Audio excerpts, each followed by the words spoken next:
Na verdade, são as dores emocionais dos engenheiros.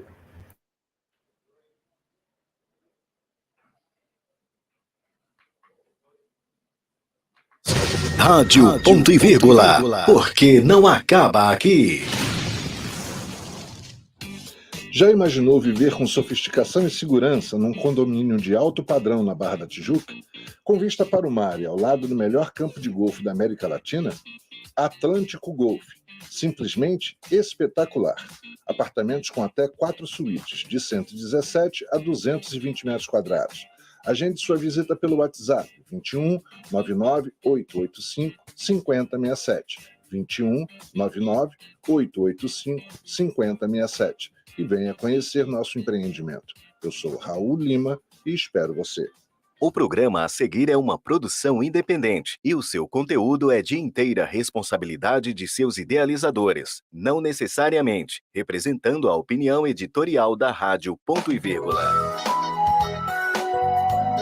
A Rádio Ponto e Vírgula apresenta Doutor Ponto e Vírgula, descomplicando a sua saúde. A apresentação dos seus doutores favoritos: André Felipe Camelo, José Silveira. Bom dia a todos que estão aqui ouvindo a Rádio do Empreendedor. Bom dia a todos e a você que está ouvindo Doutor Ponto e Vírgula para descomplicar a sua saúde e, em especial, para você que é engenheiro ou conhece alguém que é engenheiro. O programa é dedicado a esses profissionais maravilhosos que ajudam a construir um Brasil e um mundo melhor. E vamos, antes disso, agradecer a ele, que não é engenheiro, mas nos ajuda a fazer um programa melhor, Luciano Fiorani, diretor da nossa Rádio Ponto e Vírgula. Obrigado pela oportunidade de levar saúde descomplicada a nossos ouvintes. E vou chamar aqui ele, que além de gestor do Instituto Faros, além de nosso especialista em análise transacional, além de ser psicoterapeuta há 25 anos, membro e coordenador de educação do BNI Fidúcia, um dos maiores grupos de empresários do Brasil, e foi, na verdade, engenheiro. Então, seja muito bem-vindo, doutor José Silveira Passos. Vamos falar sobre saúde emocional, sobre as dores emocionais dos engenheiros. Bom dia. Bom dia, doutor André Felipe Camelo. Bom dia, Luciano Fiorani. Bom dia a você que está nos ouvindo. E eu vou falar realmente um pouco sobre esse assunto, que é um assunto que eu trabalho, né, o tempo todo, e eu trabalhei como engenheiro muito tempo, inclusive. Depois eu vou contextualizar essa minha fala sobre isso, tá? Maravilha, está todo mundo muito curioso, né? E caso tenha alguém curioso, sou o Dr. André Felipe Camelo, diretor nacional da equipe Saúde Plena, osteopata, gestor clínico da nossa clínica interdisciplinar de excelência lá no Shopping Tijuca. E a curiosidade é, quantos anos de engenharia antes desses 25 anos de psicologia o senhor tem, e como é que foi essa transição, antes da gente falar um pouco sobre o que sente de pressão e desconforto emocional os engenheiros desse meu Brasil. Pois é. Quantos anos de engenharia? Pois é, cara. Foram alguns anos. Eu trabalhei, quando eu era engenheiro, trabalhava como engenheiro, e eu comecei a sentir falta que, não sei, estava faltando alguma coisa. E eu não estava muito bem, inclusive emocionalmente, devido às pressões oriundas da profissão, né? Que é muita carga emocional, muita pressão, muito estresse, muita cobrança. E eu cheguei a um momento que eu entrei num processo de depressão e eu não sabia que estava deprimido. Pior era isso, que eu comecei a sentir desanimado, sem vontade, e aquela coisa toda. E aí eu fui consultar o médico, né? O médico falou: vem cá, eu acho que você está deprimido. Tô? Pô, é novidade para mim, eu não sabia lá o que era isso. Aí eu fui começar a ver esse negócio, o que era, e descobri que eu estava realmente num processo de depressão. E aí foi que isso me chamou a atenção. E quando eu estava trabalhando com engenharia, eu fui buscar outras alternativas para a minha vida. E encontrei na análise transacional, que é uma teoria da personalidade, um viés bastante convidativo, e aquilo fez todo sentido para mim. Porque o engenheiro, quando ele vê alguma coisa que tem esquemas, tem diagramas, ele já... Opa, esse negócio está falando a minha língua. E a análise transacional tem uma abordagem que é de fácil acesso, e ela tem uma abordagem assim, tem esquemas, tem diagramas, que fica muito mais fácil entender o ser humano através disso. E foi aí que eu enveredei para estudar análise transacional, e eu estava gostando tanto do negócio que eu falei, quer saber, eu vou fazer psicologia.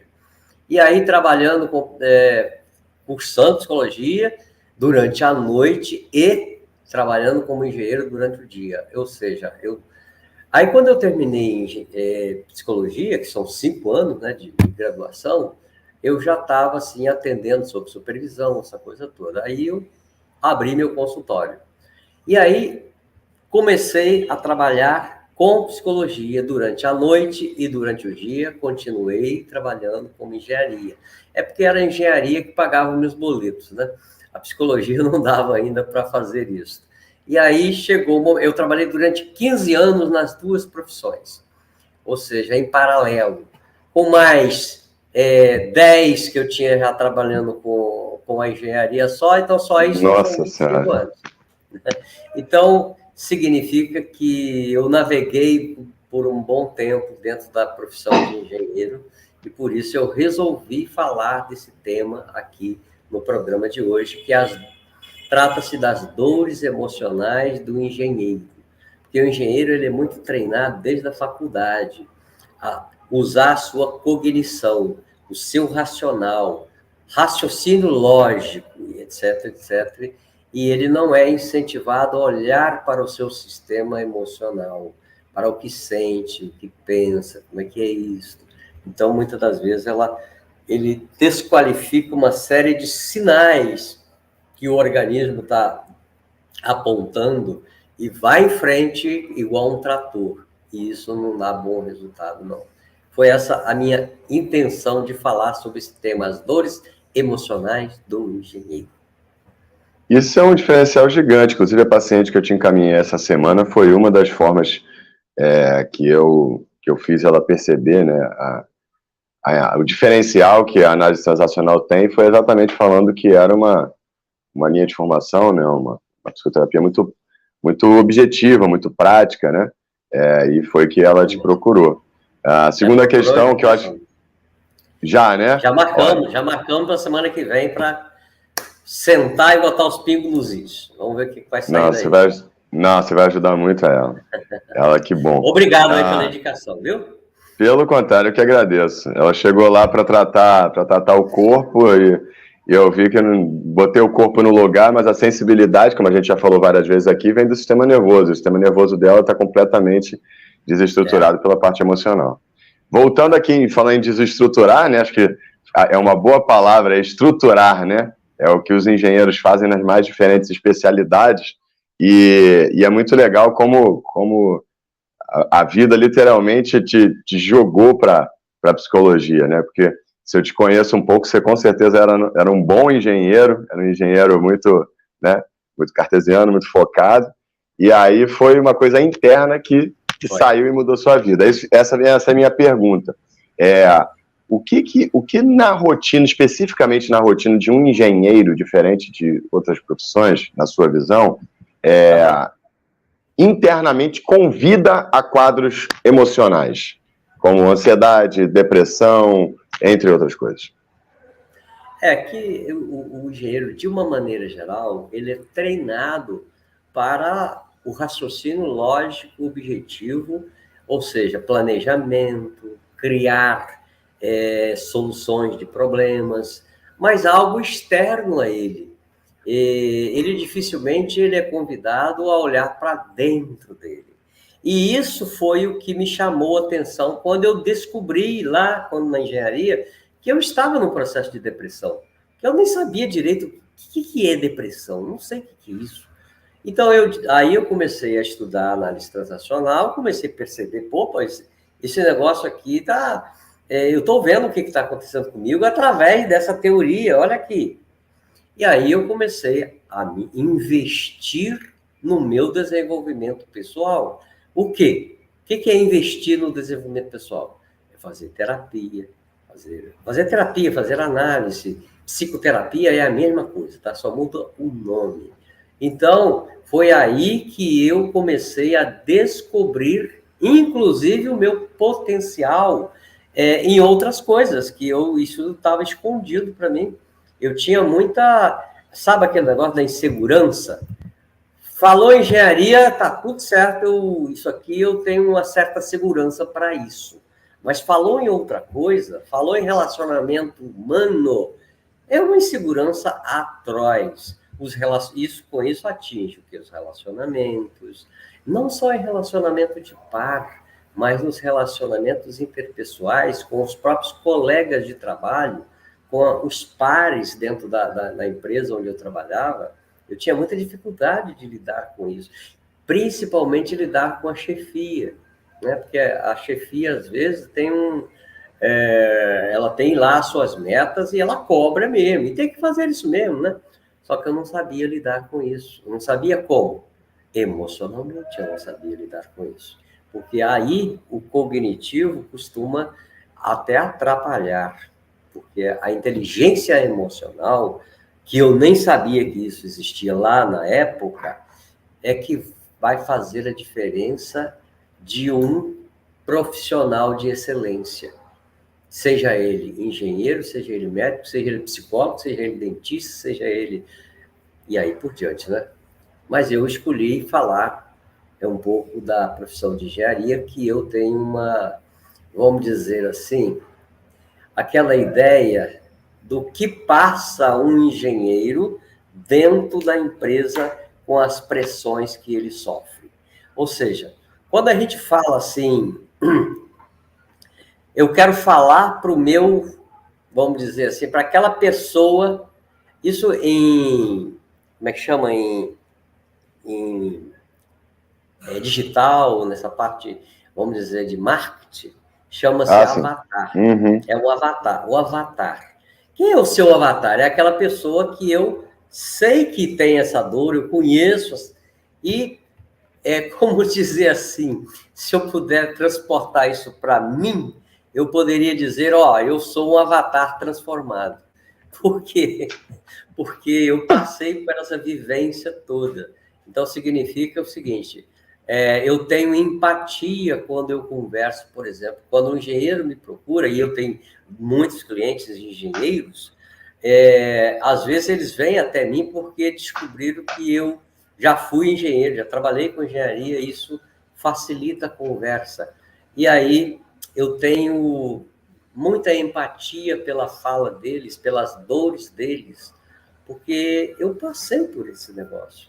Então eu sei como é que a pessoa está se sentindo naquele momento com aquelas, inclusive, dúvidas existenciais, que muitas das vezes o engenheiro não para pensar. Ele acha que tem até preconceito, acha que isso é besteira, tá? E uma coisa que eu observei dentro da classe dos engenheiros é o burnout, que é aquela fadiga mental, fadiga por estresse, e que repercute no corpo, é muito comum, é bem mais comum do que em outras categorias profissionais. Então, o engenheiro passa muito por burnout. E ele não sabe que está passando por isso. Não se dá conta. A produtividade cai, a própria libido da pessoa cai, a pessoa não tem ânimo, perde o brilho para viver. Isso tudo, gente, são coisas importantes, tá? Fora a ansiedade, insônia, né? Medo, às vezes, de ser rejeitado, o estresse, isso causa muitas palpitações, a pessoa tem taquicardia, a angústia é bem característico da profissão de engenheiro, principalmente quando esse engenheiro ele galga algum cargo dentro da empresa e ele passa a ser líder de algum setor, diretor de alguma área da empresa. a pressão aumenta e muito. E tem uma série de coisas que eu observei também, que são as dores, vamos dizer assim, as dores físicas propriamente dita, que inclusive é assunto para nós, né? Inclusive para a doutora André Felipe Camelo, que é osteopata. Sabe umas coisas que eu percebi e andei pesquisando? Que o engenheiro tem muita dor de cabeça. Olha só. Grande parte deles tem dor no maxilar. E aí a gente vai procurar para ver, ele tem bruxismo. Ele aperta os dentes ou range os dentes à noite. Entende? Ou seja, muitas das vezes ele senta nos equipamentos lá no computador, com cadeiras inadequadas, começa a ter dores nas costas, dor na coluna. Ou seja, muitos deles têm um processo de emagrecimento, outros têm um processo de, vamos dizer assim, engordamento, ou seja, passam a ficar obesos. E isso tudo, por quê? Porque está focado no trabalho e não olha o que está se passando dentro dele. Ok? Essas são as grandes dores do engenheiro.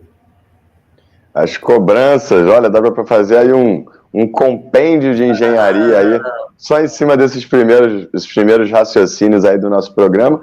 Você que conhece um engenheiro ou é engenheiro, pode mandar mensagem para a gente aqui, seja pelo YouTube, seja pelo nosso chat, né? Você pode mandar aí no rádio.vírgula.com ou então no nosso aplicativo, porque sim, somos aplicativos, a Rádio.vírgula tem um aplicativo no Play Store, senhoras e senhores. Então vamos seguir aqui. Doutor Silveira, tem algum episódio específico que o senhor tenha vivido aí que possa... Você deu um panorama geral aí do como é que é o dia a dia do engenheiro, se para a gente poder, quem não é engenheiro, poder viver um pouco mais. Tem algum episódio que o senhor lembra nesses muitos anos de carreira aí que exemplifique as pressões, o quanto é a cobrança, o quanto é a questão dos projetos e as coisas megalomaníacas, né? E que isso, sem dúvida, se não tiver uma boa gestão emocional, pode dar problema? Pode. Eu passei por situações, isso é vivência própria, tá?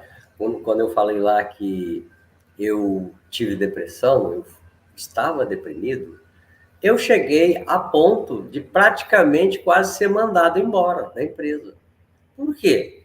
Porque a minha produtividade caiu, meu ânimo caiu, eu tinha dificuldade de fazer as entregas que eu precisava entregar. Ou seja, eu tinha um processo, eu entrei num processo de procrastinação violento, ou seja, as coisas que eram para ser feitas iam ficando para trás, e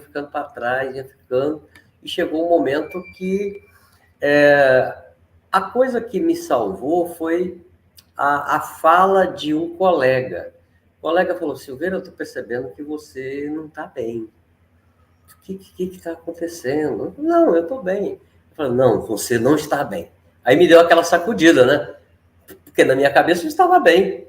Porra, você está com dificuldade de entregar aquilo que você precisa entregar. Está com dificuldade de raciocínio.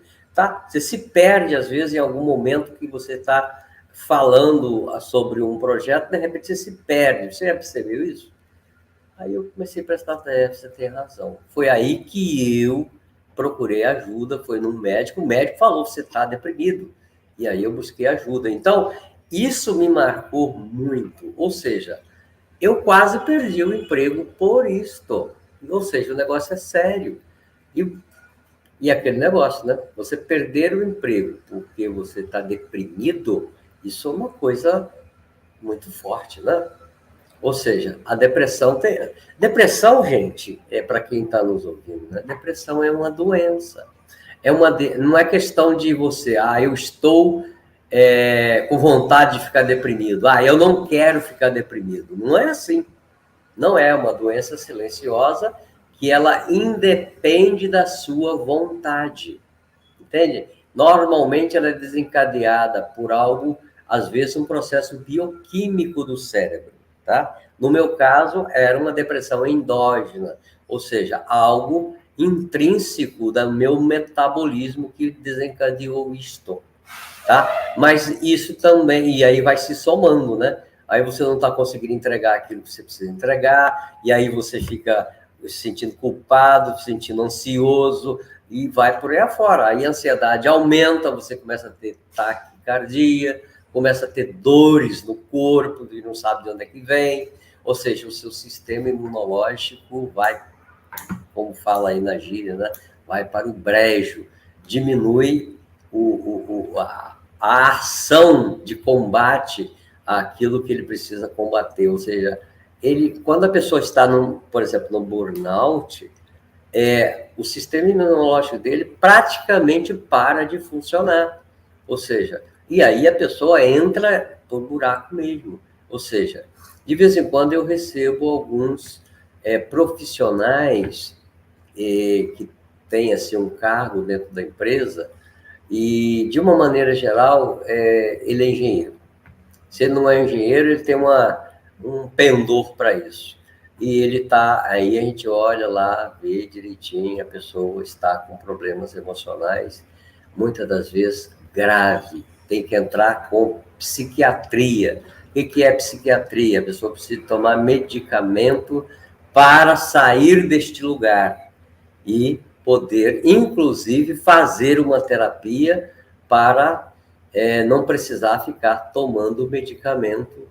Toda vez que ele fica mal, toma medicamento. Não, a pessoa pode aprender a lidar com tudo isso de uma maneira que ele se protege, que de tal maneira isso. que ele pode lidar com o estresse, lidar com as pressões, lidar com tudo, inclusive lidar com ambientes insalubres, ambientes. Tem muitas empresas que o ambiente de trabalho é um ambiente tóxico de relacionamento interpessoal. Muitas das vezes tem situações que a pessoa sofre, vamos dizer, assédio moral, ou seja, exige da pessoa uma coisa, mas não dá as condições para que ele entregue aquilo. Isso é assédio moral. Então, ou seja, são entregas exageradas e, pior ainda, sem dar as condições para que a pessoa entregue aquilo que está sendo colocado para ela. Isso é, até certo ponto, comum em algumas empresas, viu? Tem uma coisa que me surgiu aqui no pensamento, em especial por essa forma, talvez prática e solucionática, né, dos engenheiros, e até somando a isso um possível preconceito, como o senhor bem falou, dessa questão medicamento, né, os famosos ansiolíticos, antidepressivos, benzodiazepínicos, e descomplicando aqui que o nosso programa sempre descomplica a saúde, são os famosos remédios psiquiátricos, os famosos tarja preta, né? E aí eu queria te perguntar o quanto, convivendo nesse meio, tanto como engenheiro, bem como psicólogo, o quanto você percebe que tem uma epidemia de pessoas tomando remédio por conta própria, achando que estão tratando, né? Mas só enxugando o gelo, sem realmente tratar a causa com a psicoterapia. Quanto tem gente se entupindo de remédio aí, doutor? Olha, o percentual é altíssimo. O tal de Rivotril parece que virou bala, porque a pessoa vai no médico, o médico receita para ele um ansiolítico, por exemplo. E aí ele passa a tomar aquele ansiolítico. E aí ele se sente melhor. E aí, na cabeça dele, ele vai continuar tomando esse ansiolítico e eu vou sempre se sentir bem. Mas é um grande equívoco isso. Por quê? Porque ele simplesmente tomar um ansiolítico receitado por um clínico geral, por exemplo, um cardiologista, nada contra isso, tá? Mas ele não está sendo tratado. Ele está sendo medicado e... Olha, o tratamento com ansiolítico, antidepressivo, seja lá o que for, dentro desse, como o doutor André falou, remédio tarja preta. Isso é prerrogativa do psiquiatra. Vá ao psiquiatra, que é o cara especialista nisto. Ele que vai tratar isso de uma maneira adequada. Por quê? Porque esse tipo de tratamento tem que ter acompanhamento. Muitas das vezes eu já recebi clientes aqui que ele vai no médico só para pegar a receita. Caramba, isso é uma destruição. Ele não está fazendo tratamento? Ele não está.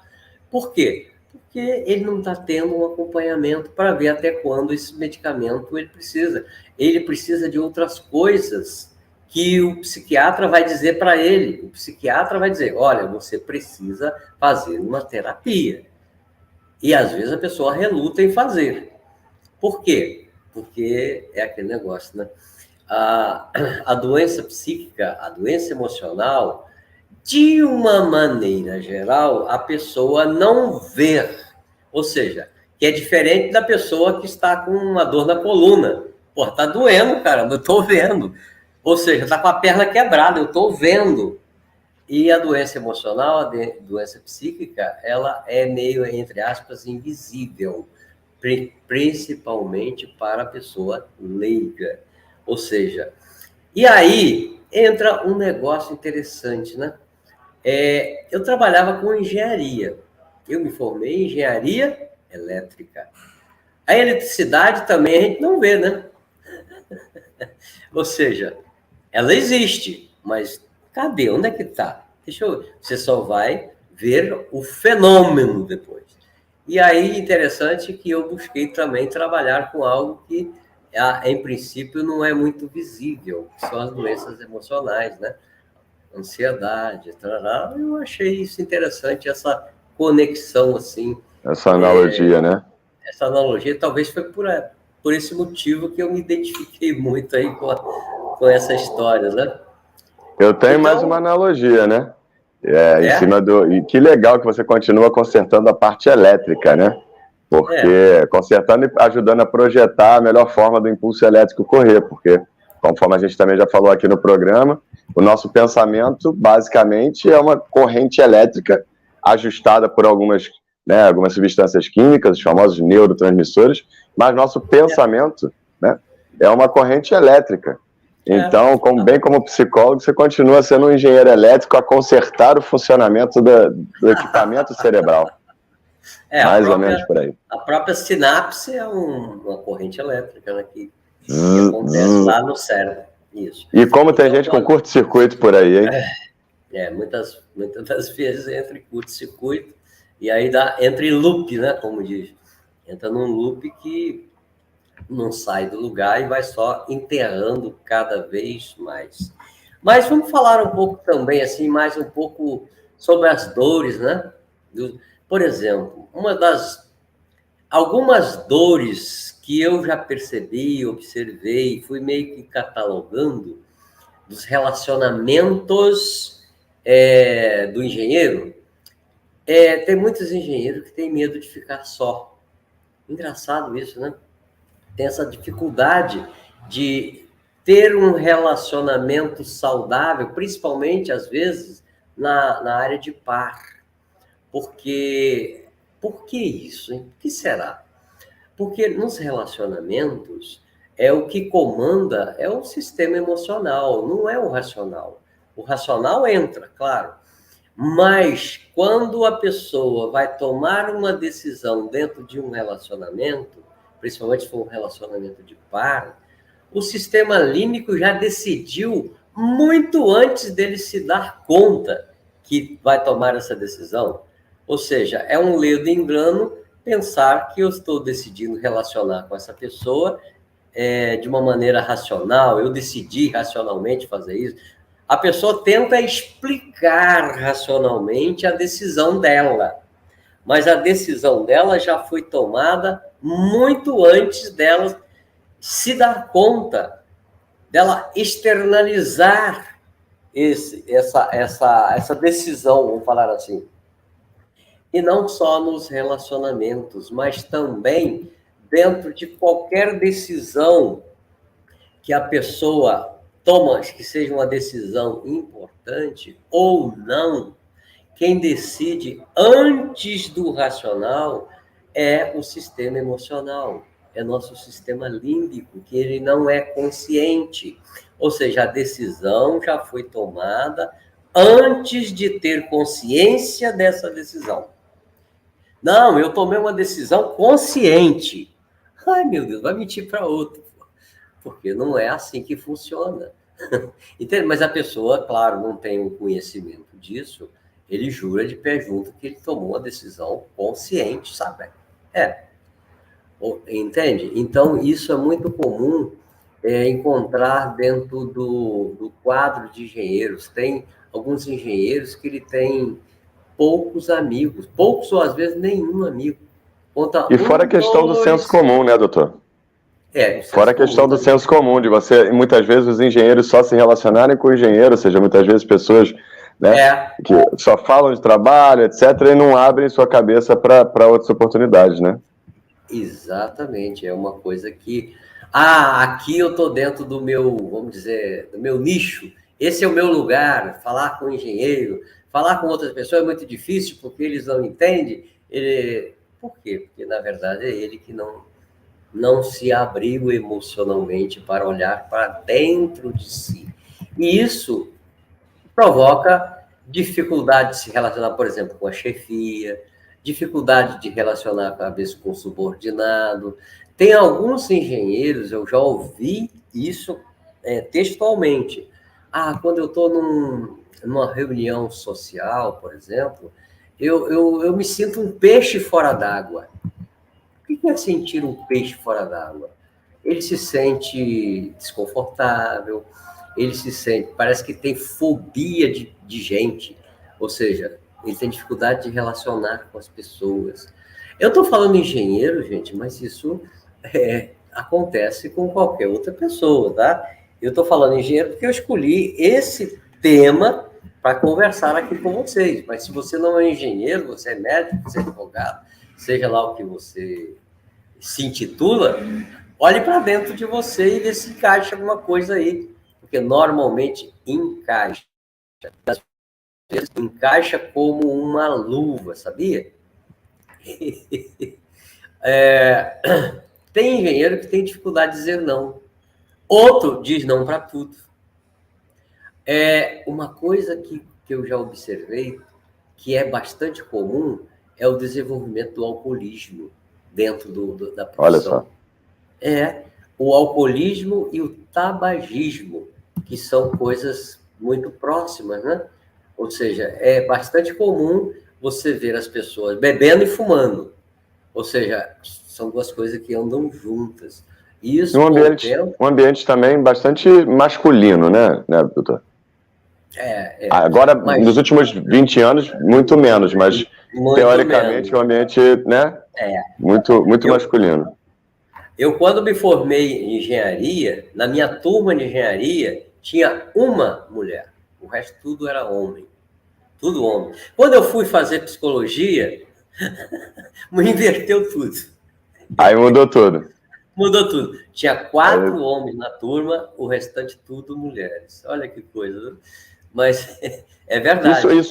Isso modifica o padrão de comportamento quando uma pessoa só, como a gente falou, né? Aquela pessoa que só convive com engenheiros, etc. Engenheiro que só convive com engenheiro e tal. Se ainda forem engenheiros, sempre engenheiros e sempre homens, isso muda a maneira como ela pensa, aquela história de a gente possivelmente, né, a soma das 5 pessoas com quem a gente mais convive e tal. Como é que o senhor vê isso? Sim. Isso influencia, sim, porque você cria um ambiente... quer dizer, não é que você cria, você convive em ambiente que você não tem outras alternativas. E com um grupo só de homens, confraria, como dizem, né? Cria fomenta e alimenta muitos preconceitos. Preconceitos é alimentado por esse tipo de coisa, que é a famosa normose. Né? Eu já falei disso em alguns programas. Normose é a patologia da normalidade. Então, é normal eu falar tal coisas, eu criticar tal coisas, eu criticar tal tipo de pessoas, eu criticar determinados sexo, por exemplo. Aí isso passa a ser algo normal. E se eu chego num ambiente desse e eu não faço isso, eu não critico isso, quem é o anormal sou eu. Ou seja, cria um ambiente propício a alimentar e criar esse tipo de patologia que é a normose. Entende? A normose, em um grau muito maior, ela é o que é um apartheid, por exemplo, a normose. Não é nada além disso. Porque aquilo ali virou normal. Falar daquilo, ser daquele jeito, etc, etc. E esses grupos que nós nos metemos nesse grupo, nós sentimos bem nesse grupo? Provavelmente que sim. Tá? Então... Que ninguém discorda da gente, né? Que ninguém discorda da gente.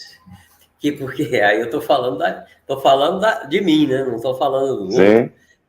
Que isso significa que o ambiente, como mais heterogêneo for, melhor para as relações interpessoais.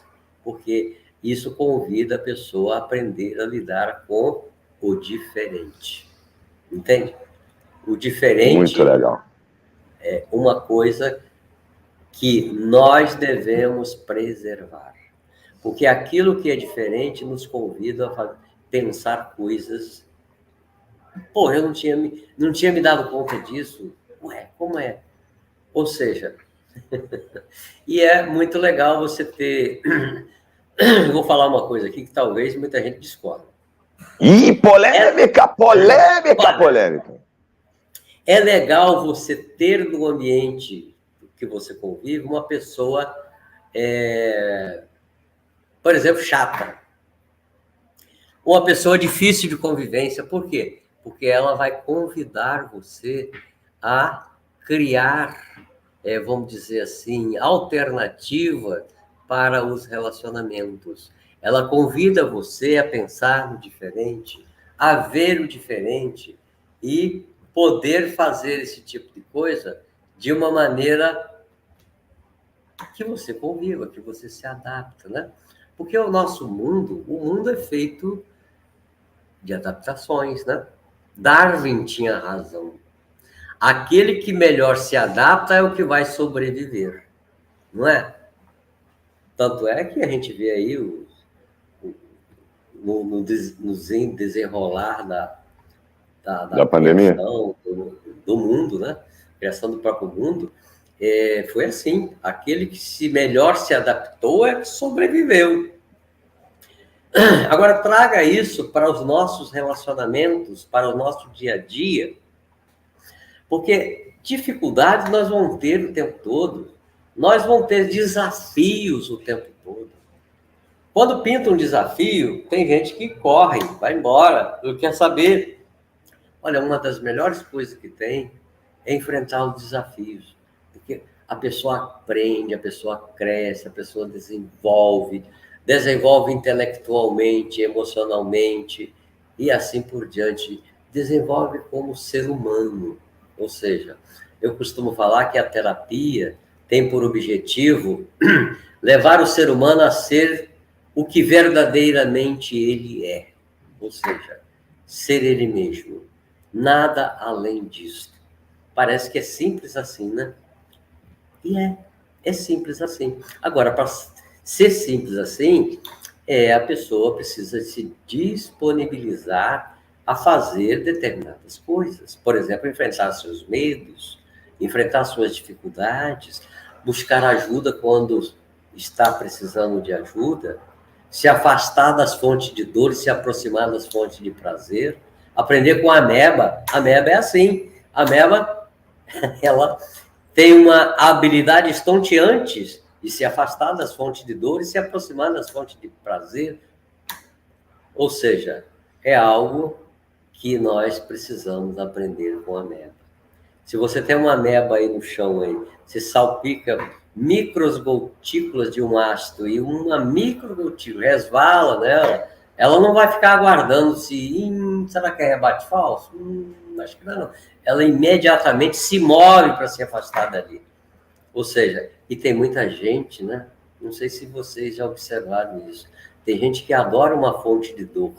está sempre grudado, procurando uma fonte de sofrimento, uma fonte de estresse, uma fonte que ali ela conhece, né?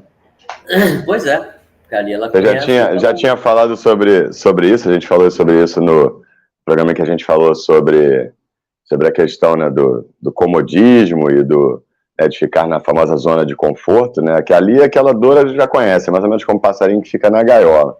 Eu me peguei pensando aqui numa coisa que o senhor falou agora há pouco, sobre cuidar da nossa parte emocional. É uma coisa simples? Sim, desde que você se proponha a fazer e tal.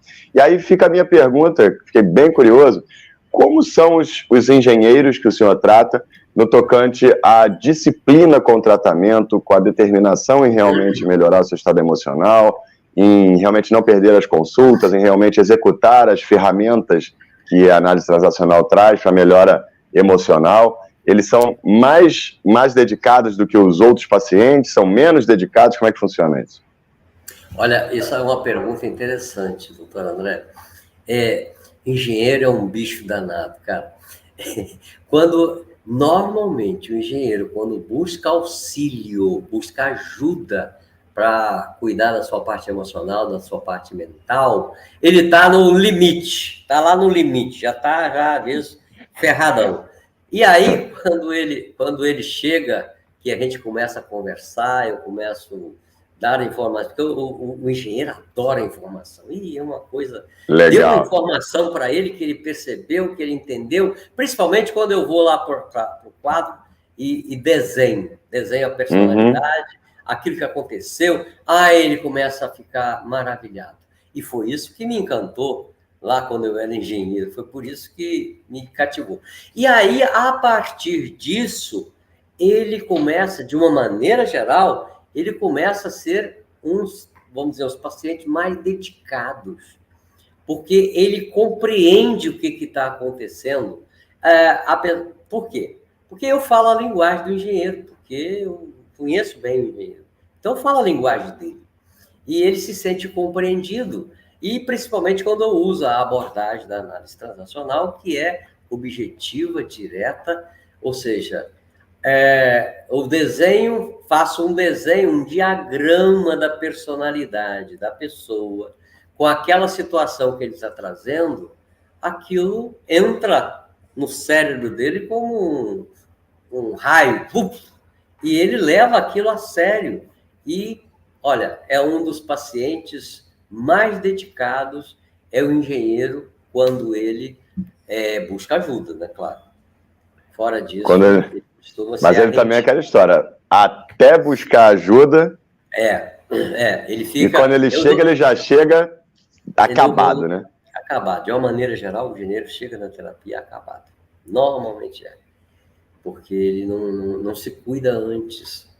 Deixa a coisa aí andar, ele imagina, ele sente, ele pensa que ele se dá conta disso. Eu me dou conta disso sozinho. Pô, eu dou conta dei conta de um curso de engenharia, eu dou conta de descrever esse cálculo, resolver esse cálculo, projetar não sei o quê. Como eu não vou dar conta desse negócio? Claro, ele não pensa assim, mas ele inconscientemente está rolando isso. É essa a minha observação. Diga. Estamos chegando ao final do nosso programa, já assim que o Luciano Fiorani quiser entrar e participar com a gente, né? O Luciano Fiorani é Vox Populi, Vox Dei, a voz do povo, que traz aí as perguntas que o pessoal faz no chat e tal. Então, Luciano, se quiser fazer sua pergunta, pode entrar aí a qualquer hora. Mas antes disso, eu queria trazer uma espécie de um checklist, já que engenheiros gostam tanto de checklist, são tão diretivos e tal. Quais são sinais, sintomas, mas eu acredito que principalmente falas de alguém que está precisando de apoio emocional, né? Do que essa pessoa vai se pegar falando, ou o que ela vai ouvir os outros falando sobre ela, para ela perceber que tem alguma coisa errada. Sim. Uma das falas é assim, para várias coisas a pessoa diz que está difícil. Está difícil, puxa vida, mas está muito difícil, né? Mas a gente, não sei o quê. Quando você percebe que uma pessoa está trabalhando além do necessário, além do que ele dá conta, isso é um sinal. Pessoas que começa a beber muito, isso é um sinal. Pessoa que fuma de uma maneira desbragada, ou só o ato de fumar já é um sinal, tá, gente? Porque ele está colocando veneno para dentro dele. E por que essa pessoa está... E ele sabe disso. Ele sabe que aquilo é um veneno e continua botando aquilo para dentro, né? Isso é um sinal, alguma coisa não está legal com essa pessoa. Essa pessoa não está se dando conta do que está acontecendo emocionalmente com ela. Pessoas que ficam num relacionamento tóxico. O que é um relacionamento tóxico? Relacionamento de par tóxico, relacionamento familiar tóxico, relacionamento profissional tóxico.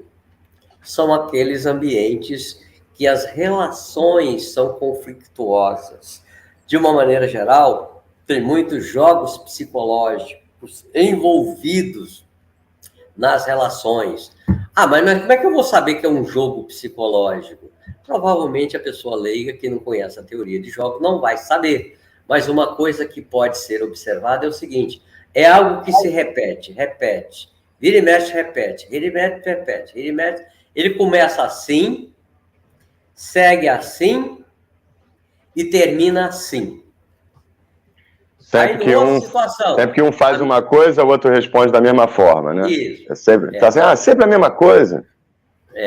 Então, quando perceber que esse comportamento, esse desmembramento é repetitivo, isso é um sinal que a pessoa não está bem emocionalmente. É sinal que essa pessoa provavelmente está precisando já de ajuda. Porque o jogo psicológico ele tem graus, tem aqueles que é socialmente aceitável, tranquilo. Outros jogos são mais de segundo grau, por exemplo, é um jogo que ele ocorre entre quatro paredes. Por exemplo, feminicídio, muitas das vezes, acontece entre quatro paredes. É um jogo já que partiu de um segundo grau. Você pode observar, feminicídio. A pessoa já deu sinal bastante claro antes. São pessoas violentas. Você vê a declaração das pessoas que sofrem feminicídio? O marido dela, ele bate nela, ela apanha do marido, não sei o quê. Isso é um jogo de segundo grau, que acontece normalmente lá entre quatro paredes. Mas para passar para um terceiro grau, é um pulo. O jogo de terceiro grau, ele termina... Normalmente, o jogo de terceiro grau ele termina no necrotério, termina no manicômio, termina na polícia ou no hospital. Ou seja, o jogo, quando chega a terceiro grau, ele tem um final trágico. E isso, se você abrir o jornal, ver o noticiário sobre essas coisas, o que mais acontece é jogo psicológico de terceiro grau. Entende? Então, e que começa com comportamentos pequenos, né? Como esses que a gente está falando aqui, né? De pessoas que... que mais? Então, pessoas que reclamam de tudo, pessoas que não estão dispostas não perderam o prazer de fazer as coisas. O que mais a gente pode perceber? A gente pode perceber também pessoas que estão com a baixa libido baixo. Olha só, libido baixo. É isso. Isso pode ser, ele não gosta mais de mim, ele não me ama mais. Não, muitas das vezes não é isso. É outra coisa que está por trás disso. Muitas das vezes é uma depressão que está chegando, é um burnout, é uma ansiedade.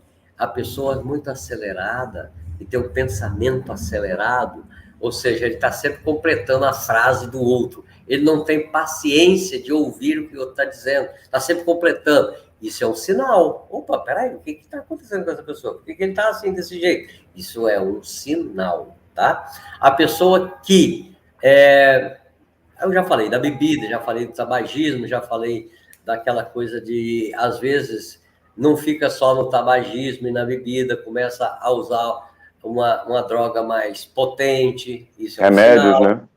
Né? Remédios, viciado em remédio, e por aí fora vai. Pessoas que estão sempre cansadas. Opa, isso é um sinal. O que está havendo aí?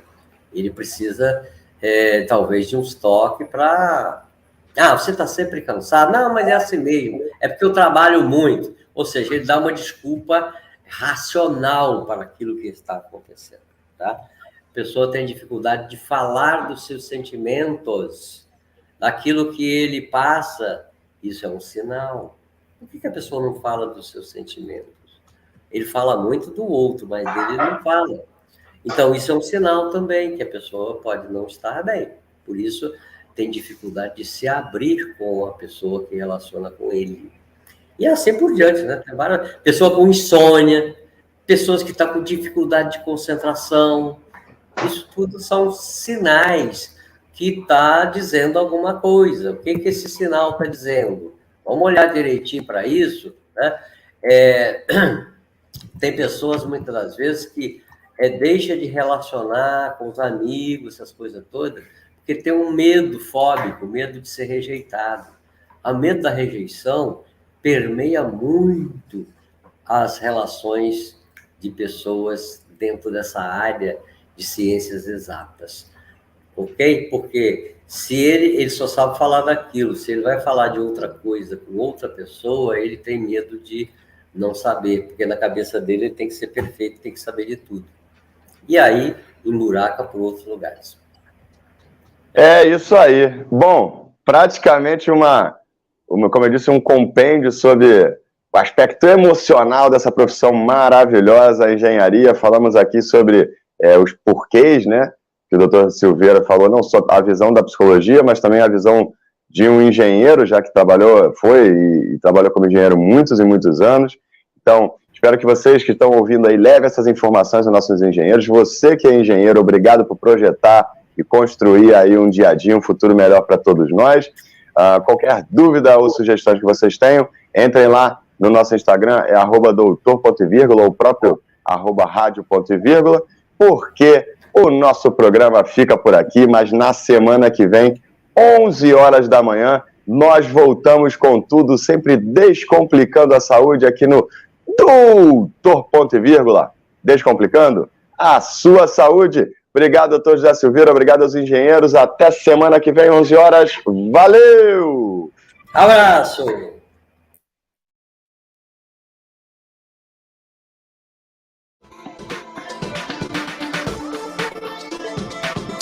Rádio Ponto e Vírgula, porque não acaba aqui.